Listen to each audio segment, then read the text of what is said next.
आइए दोस्तों, आपका हिंदी साहित्य की इस कक्षा में व्याख्यान में स्वागत है। हम भक्तिकाल के सुप्रसिद्ध, लोकप्रिय और सरस कवि रसखान के काव्य का व्याख्यात्मक अध्ययन कर रहे हैं। रसखान कृष्ण भक्त कवि हैं और उनके सवैये हिंदी साहित्य में बेजोड़ हैं। रसखान की कविता का मूल भाव कृष्ण भक्ति है और कृष्ण के बाल स्वरूप का चित्रण सभी कृष्ण भक्त कवियों ने किया है, तो फिर रसखान इस विषय से कैसे अछूते रहते। तो अगला सवैया श्री कृष्ण की के बाल रूप, बाल सौंदर्य पर लिखा गया है। देखिए कि किस तरह एक श्री कृष्ण का एक सुंदर सा चित्र आपके सामने आ जाता है, खड़ा हो जाता है। धूरि भरे अति शोभित श्यामजू, तैसी बनी सिर सुंदर चोटी, खेलत खात फिरे अंगना, पग पैंजनी बाजत पीरी कछौटी, वा छवि को रसखान विलोकत, वारत काम कला निज कोटी, काग के भाग बड़े सजनी, हरि हाथ सो ले गयो माखन रोटी। बहुत सुंदर सवैया है रसखान का। क्या चित्रण करते हैं कि श्री कृष्ण बाबा नंद के, मैया यशोदा के आंगन में खेल रहे हैं और कोई राजकुमार तो है नहीं कि इसलिए वे जब मिट्टी में खेल रहे हैं तो देह पर मिट्टी भी लग गई है। रामचंद्र जी जो तुलसीदास जी के आराध्य हैं, वे तो राजकुमार हैं, लेकिन राजकुमार होते हुए भी गोस्वामी तुलसीदास जी ने उनके बाल सौंदर्य का वर्णन करते हुए उन्हें धूल मिट्टी में खेला हुआ या धूल लगे हुए है उनके देह पर, ऐसा चित्रित किया है। तो फिर कृष्ण तो गोप बालक है ना, ब्रजमंडल में रहते हैं, सखाओं के साथ खेलते हैं और अभी छोटे हैं, तो घर में उनकी देह पर मिट्टी लगी हुई है। धूरि भरे अति शोभित श्यामजू, तैसी बनी सिर सुंदर चोटी। श्री कृष्ण की देह पर मिट्टी में खेलने के कारण मिट्टी लगी हुई है, धूल लगी हुई है, लेकिन वो मिट्टी लगे हुए श्री कृष्ण भी बहुत सुंदर लग रहे हैं और उनके सिर पर घुंघराले बाल हैं। ऐसा रसखान और अन्य कवियों ने भी कई बार कहा है कि घुंघराली लटे लटके, मुख ऊपर कुंडल लोल कपोलन की। तो जो जैसे भंवरों का समूह मस्तक पर रखा हुआ हो, तो श्री कृष्ण के घुंघराले बाल हैं और यहाँ वे लिखते हैं कि वैसे ही उनके सुंदर मुख पर सुंदर केश कलाप दिखाई दे रहा है ना। सुंदर चोटी, अब चोटी है या बाल के लिए वो कह रहे हैं कि श्री कृष्ण के मुखमंडल पर जो उनका केश विन्यास है वो बहुत सुंदर लग रहा है। खेलत खात फिरे अंगना, वे माँ यशोदा के आंगन में माखन मिश्री खाते हुए, खेलते हुए घूम रहे हैं। पग पैंजनी बाजत, पाँवों में पायल पहन रखी है और बच्चों को कैसी पायल पहनाई जाती है? बजने वाली पायल पहनाई जाती है, ताकि वो जो उसकी सुंदर ध्वनि है, सुमधुर ध्वनि है पायल की, उससे वो खुश रहे। तो खेलत खात फिरे अंगना, पग पैंजनी बाजत, बजने वाली पायल पाँव में पहन रखी है, पीरी कछोटी, और पीले रंग का वस्त्र धारण कर रखा है ना। पीले रंग की धोती पहन रखी है, पीले रंग का वस्त्र, क्योंकि विष्णु को भी पीतांबर प्रिय है। पीले रंग का, अंबर माने आकाश भी होता है और अंबर माने वस्त्र भी होता है, तो उन्होंने सोने जैसे पीले रंग का वस्त्र पहना हुआ है, धोती पहनी हुई है, या कहे कछौटी कच्छा पहना हुआ है ना। वा छवि को रसखान विलोकत, वारत काम कला निज कोटी। रसखान कहते हैं कि ऐसे पीतांबर धारण किए हुए, पाँवों में पायल पहने हुए, सुंदर केश विन्यास बनाए हुए और धूलि में खेलते हुए और खाते हुए श्री कृष्ण का जो सौंदर्य है, उसको देखकर, विलोकत देखकर, कामदेव भी अपनी करोड़ों कलाओं को न्योछावर कर देता है। वारत न्योछावर करना है ना। कामदेव जो सौंदर्य का और प्रेम का देवता माना जाता है ना। कामदेव को सौंदर्य और प्रेम का देवता मानते हैं। कला निज कोटि, निज माने अपनी, कोटि यानी करोड़ों, कोटिशा। तो कामदेव भी अपनी करोड़ों कलाओं को, सौंदर्य और प्रेम के देवता भी अपनी करोड़ों कलाओं को श्री कृष्ण के इस सौंदर्य पर न्यौछावर कर देते हैं। फिर देखिए आखिरी पंक्ति में कवि का कमाल देखिए। काग के भाग बड़े सजनी, हरि हाथ सुन ले गयो माखन रोटी। क्या कहते हैं कि ये जो संपूर्ण जगत का पालन करता है या जो परम प्रभु है, वह लीला करते हुए इतना सरल हो जाता है कि एक कौवा आता है उस समय जब कृष्ण माँ यशोदा के आंगन में खेल रहे हैं, और वो कौवा श्री कृष्ण के हाथ से माखन रोटी छीन कर ले जाता है। तो रसखान कहते हैं कि वो कौवा बड़भागी है ना। वह कौवा सौभाग्यशाली है ना, जो श्री कृष्ण के हाथों से माखन रोटी छीन कर अभी अभी ले गया है ना। माखन रोटी छीन कर ले गया है, यानी श्री कृष्ण जो परात्पर हैं, जो कि परम ईश्वर हैं, है ना, उनके हाथ से भी कौवा यदि कुछ छीन कर ले जाता है तो वो अपनी लीला करते हुए शिशु रूप में, बाल रूप में ऐसे हैं कि वे उस कौवे को नहीं रोकते। तो निश्चय ही ब्रजमंडल का वह कौवा भी बड़भागी है, सौभाग्यशाली है, जो श्री कृष्ण के हाथों से अभी अभी मक्खन रोटी छीन कर उड़ गया है, ले गया है। तो ये देखो कि जो मैंने पहले भी कहा था कि गतिशील जो चित्रण है, गत्यात्मक जो चित्रण है ना, ऐसा वर्णन कि शब्दों के माध्यम से मानो जैसे एक फिल्म चल रही हो आपके सामने, गतिशील दृश्य उत्पन्न हो रहा हो, चित्रोपमता हो, तो वो जो बिंब वाली कविता है वो श्रेष्ठ कविता होती है। तो यहाँ रसखान ने उसी तरह एक चित्र हमारे सामने प्रस्तुत किया है। गोस्वामी तुलसीदास जी भी श्री राम की धूल से भरी बाल छवि का चित्रण करते हुए लिखते हैं कि अति सुंदर सोहत धूरी भरे, है ना, अति सुंदर सोहत धूरी भरे, छवि भूरी अनंग की दूरी धरे। यहाँ भी कामदेव की शोभा से भी ज़्यादा शोभा श्री राम की, बालक श्री राम की तुलसीदास जी ने बताई है। तो ये माधुर्य गुण का और श्री कृष्ण के बाल सौंदर्य का वर्णन प्रस्तुत करता है सवैया। अगला देखिए आप। सोहत है चंदवा सिर मोर के, जैसी ये सुंदर पाग कसी है, तैसी ये गोरज भाल विराजत, जैसी ही ये बनमाल लसी है। रसखान बिलोकत बोरी भई, द्रगमूंद के ग्वारी पुकारी हंसी है। खोलरी घूंघट खोलो कहाँ, वह मूरति नैनन मांझ बसी है। देखिए इसको, श्री कृष्ण के सौंदर्य का वर्णन मीरा ने किया, सूर ने किया, है ना, सभी कृष्ण भक्त कवियों ने किया और रसखान भी करते हैं। क्या लिखते हैं कि सोहत है चंदवा सिर मोर के, श्री कृष्ण के मस्तक पर चंदोवे वाला जो मोर पंख है वो मुकुट के रूप में सुशोभित है। जैसी ये सुंदर पाग कसी है, और वह जो मोर पंख है श्री कृष्ण की पगड़ी में खोसा हुआ है, लगाया हुआ है। तो सिर पर उन्होंने सुंदर पगड़ी पहन रखी है और फिर सुंदर चंदोवे वाला मोर पंख धारण कर रखा है। ऐसे श्री कृष्ण सोहत हैं, बहुत सुंदर लगते हैं। तैसी ये गोरज भाल विराजत, उसी तरह से मस्तक पर गोरज का है। गोरज एक पदार्थ है जिससे मस्तक पर तिलक इत्यादि बनाए जाते हैं। तो तैसी ये गोरज भाल विराजत, वैसे ही सुंदर उनके ललाट पर जो तिलक है वो अंकित किया हुआ है।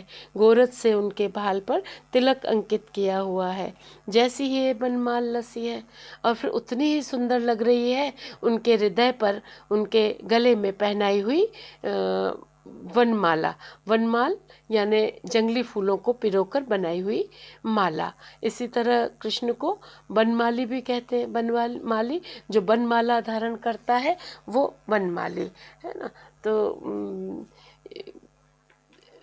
एक ऐसी माला को भी कहते हैं बनमाला, बहुत लंबी माला, पैरों तक पहुंचने वाली वह माला, जो तुलसी की पत्तियां, कमल, पारिजात के पुष्प और मंदार के पुष्पों को मिलाकर बनाई जाती है। तो एक तरह की ये माला है जो फूलों को पिरोकर, पत्तियों को तुलसी की पत्तियों से या जंगली फूलों को पिरोकर। और कृष्ण तो हैं ही प्रकृति के बीच बड़े होने वाले, है ना, गोधन के बीच बड़े होने वाले, है ना, जंगल में गौचारण करने वाले। तो उनके लिए ये वनमाला उनके जो गले में पहनी हुई है वो भी बहुत सुंदर लसी यानी सुशोभित हो रही है, सुंदर लग रही है। रसखान बिलकती बोरी भई, द्रग मूंदी के ग्वाली पुकारी हंसी है। देखिए कैसे धीरे धीरे रसखान रसात्मकता को, माधुर्य को बढ़ाते जाते हैं। कि रसखान कहते हैं कि बिलोकत बोरी भई, श्री कृष्ण की इस सुंदरता को, सजे धजे स्वरूप को देखते ही कोई गोपिका है वह बौरा जाती है, उस सौंदर्य में ऐसा डूब जाती है कि उसको अपनी सुधि नहीं रहती। द्रगमूंदी के ग्वाली पुकारी हंसी है।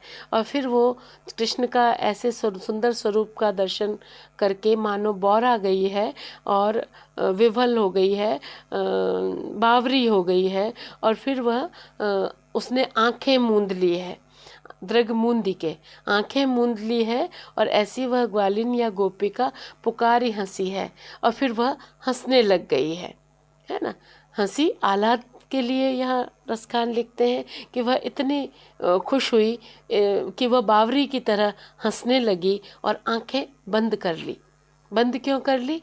कि कहीं खुली आंखें रही तो कृष्ण निकल न जाए आँखों से। कृष्ण का जो दर्शन हुआ है उस दर्शन को वह अपने मन तक उतार लेना चाहती है, उस दर्शन के भाव में डूब जाना चाहती है ना। इसलिए लिखा है कि रसखान बिलोकत भौरी भई, श्री कृष्ण, ऐसे सुंदर श्री कृष्ण को देख करके जो ग्वालिन है वह बावरी दीवानी सी हो गई है। उसने आंखें तो बंद कर ली है और हंसने लग गई है, आह्लाद से, प्रसन्नता से हंस रही है और आंखें बंद कर ली है। खोल री घूंघट खोलो कहाँ, वह मूर्ति नैनन मांझ बसी है। जब दूसरी सखी उससे कहती है कि अपना घूंघट हटाओ या आंखें खोलो, पलकों का घूंघट हटाओ, है ना, आंखें खोलो, तो वो कहती है कि खोल री घूंघट खोलो कहाँ, कैसे खोलूं, वह मूर्ति नैनन मांझ बसी है। श्री कृष्ण का सौंदर्य मेरी आँखों में बसा हुआ है। आंखें खोलने पर वह कहीं जो छवि है वो विलुप्त न हो जाए, है ना, उस दर्शन का आनंद कहीं टूट न जाए, छूट न जाए।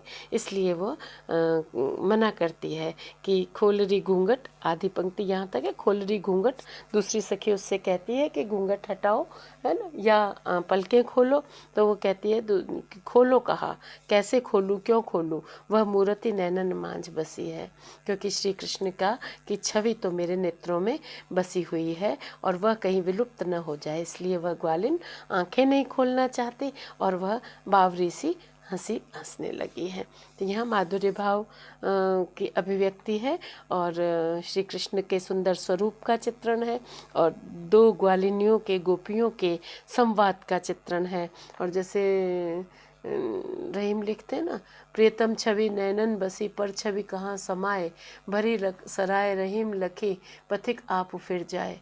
आँखों में बसा हुआ सौंदर्य, छवि या रूप, है ना। मीरा भी लिखती हैं, बसो मेरे नैनन में नंदलाल। सभी कृष्ण भक्त कवि श्री कृष्ण के सौंदर्य के प्रति आसक्त हैं, अनुरक्त हैं, आकर्षित हैं। इसलिए वे श्री कृष्ण का के सौंदर्यमय रूप का वर्णन करते हैं।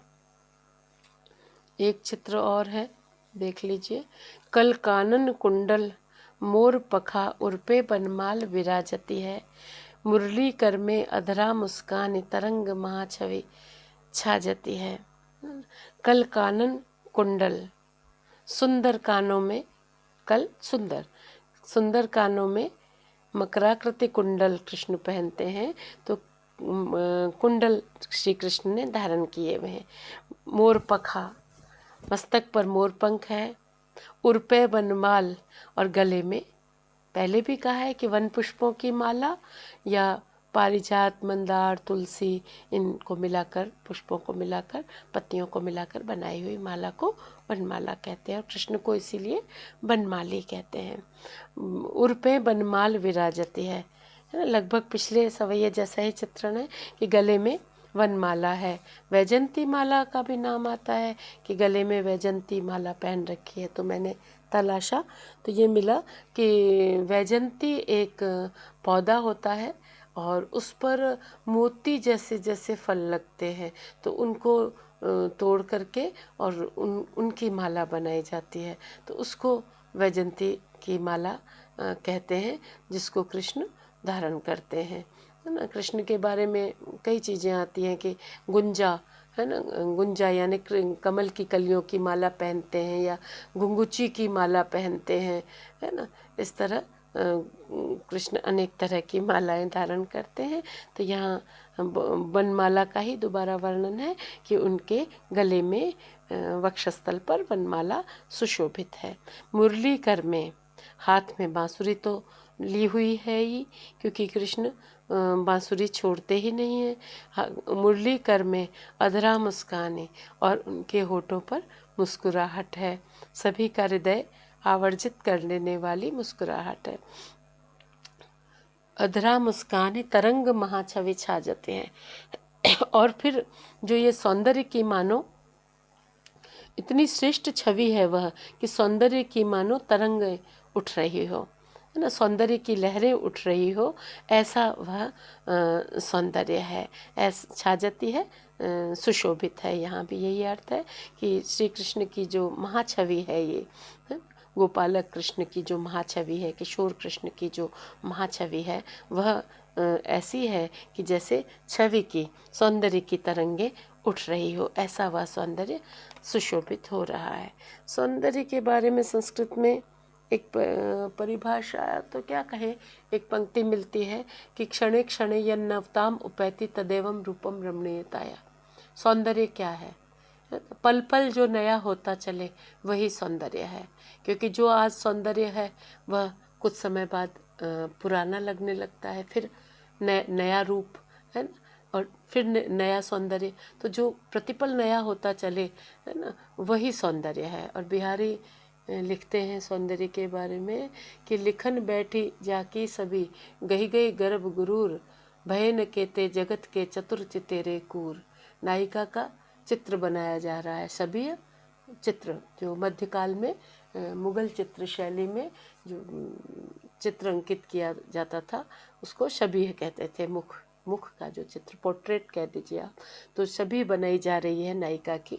चित्रकार चित्र बना रहा है, लेकिन वो चित्रकार भी मूर्ख साबित हो जाता है, या क्योंकि वो जब तक चित्र बनाता है तब तक सौंदर्य फिर एक नए ही रूप में खिल उठता है।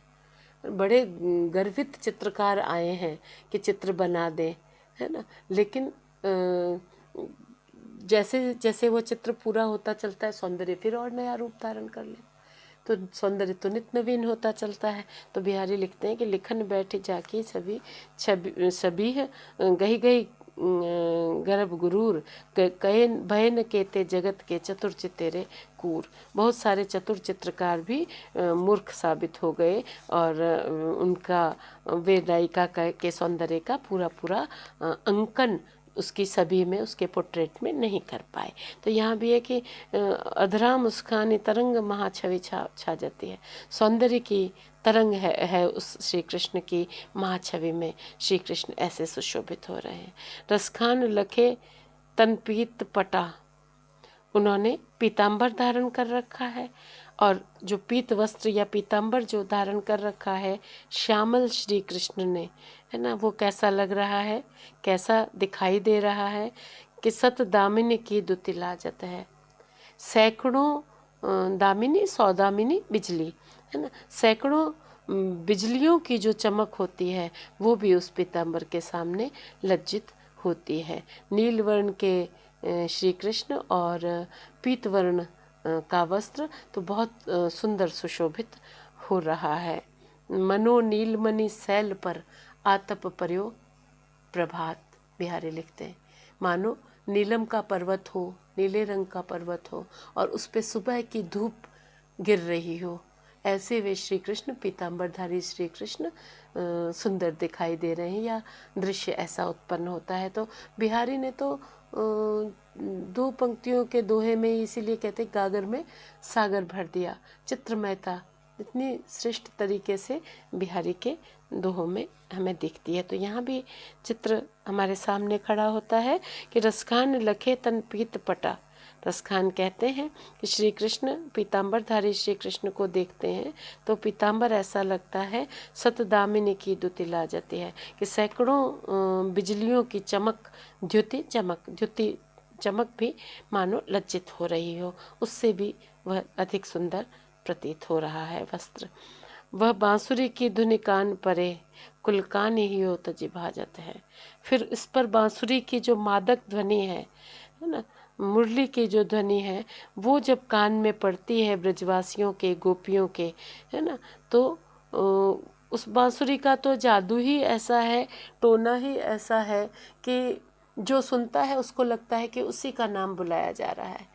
और महाकवि सूरदास भी लिखते हैं कि वो तो जो प्राकृतिक वस्तुओं का, प्राकृतिक शक्तियों का जो स्वाभाविक स्वभाव है, उससे भी उनको विरत कर देती है। यमुना जैसे अब बहती ही नहीं है, यमुना बांसुरी सुन के ठिठक जाती है, बहना प्रवाहित होना भूल जाती है।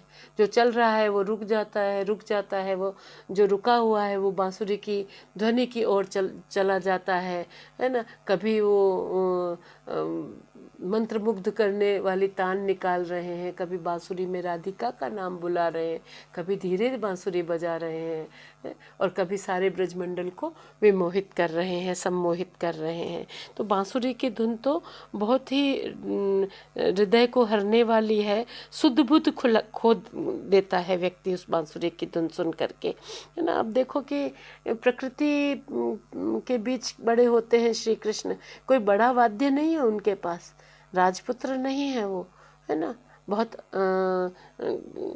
ऐश्वर्यशाली, विष्णु के स्वरूप में ऐश्वर्यशाली है, लेकिन कृष्ण के रूप में वो एक सामान्य गोप बालक हैं। तो क्या करते हैं कि एक हरा बांस तो मिल जाता है कहीं भी, हरे बांस के टुकड़े को लेते हैं और उसमें छेद बनाकर उसमें जो फूंक मारते हैं, ऐसी ध्वनि उत्पन्न करते हैं कि सारा वो हरित बांस की बांसुरी जो है वो इंद्रधनुषी होती। बिहारी लिखते हैं, यानी नीला रंग देह का, पीला रंग वस्त्र का, काला रंग बालों का, और फिर हरे रंग की बांसुरी। तो इस तरह से मानो श्री कृष्ण नहीं है, ये तो कोई इंद्रधनुष ही है ना। इस तरह के का दृश्य कवि चित्रित करते हैं। तो जो वह बांसुरी की ध्वनि कान परे, श्री कृष्ण की बांसुरी की सम्मोहक ध्वनि है ना, सम्मोहक बांसुरी की धुन जो कानों में पड़ती है तो कुल कान ही हो तजि भाजती है। गोपिकाएं कहती हैं कि फिर तो जो मर्यादा है, लोक लाज है या लोक परंपरा है, उसको छोड़ करके भी वो भी हृदय छोड़ करके भागना चाहती है। यानी जो गोपिकाएं हैं वो कुल मर्यादा छोड़ करके कृष्ण की बांसुरी की दिशा में ही चल पड़ती हैं, है ना, श्री कृष्ण के निकट पहुंचना चाहती हैं। जो उनके मन में लोक लाज है वो भी हियो तजी भाजती है, जो लोक लाज है वो भी उनका हृदय छोड़कर भागने लगती है, चली जाती है, और लोक लाज को छोड़ करके वे गोपिकाएं श्री कृष्ण के सम्मोहन में माधुर्य और प्रेम भाव में परिपूर्ण हो जाती हैं, से माधुर्य भाव से युक्त हो जाती हैं। तो 3 सवैये हमने पढ़े। सुंदर श्री कृष्ण के सौंदर्य का वर्णन है, और बांसुरी के प्रभाव का वर्णन है, दर्शनों का के प्रभाव का वर्णन है, और सारे वर्णन बहुत सुंदर हैं। और जो एक चित्रोपमता है वो रसखान की ब्रज भाषा में है, आडंबर नहीं है। और कवित्त सवैया जैसे छंदों में प्रेम, भक्ति, श्रृंगार और सौंदर्य, इन चारों का जो वर्णन रसखान करते हैं तो इनमें भक्ति और सौंदर्य का वर्णन रसखान ने चित्रित किया है। और आज के लिए दोस्तों इतना ही, शेष आप अगले व्याख्यान में देखिए। ओहो, इसमें तो PDF था। चलिए कोई बात नहीं, मैं भूल जाती हूँ इसको समय पर आपके सामने रखना।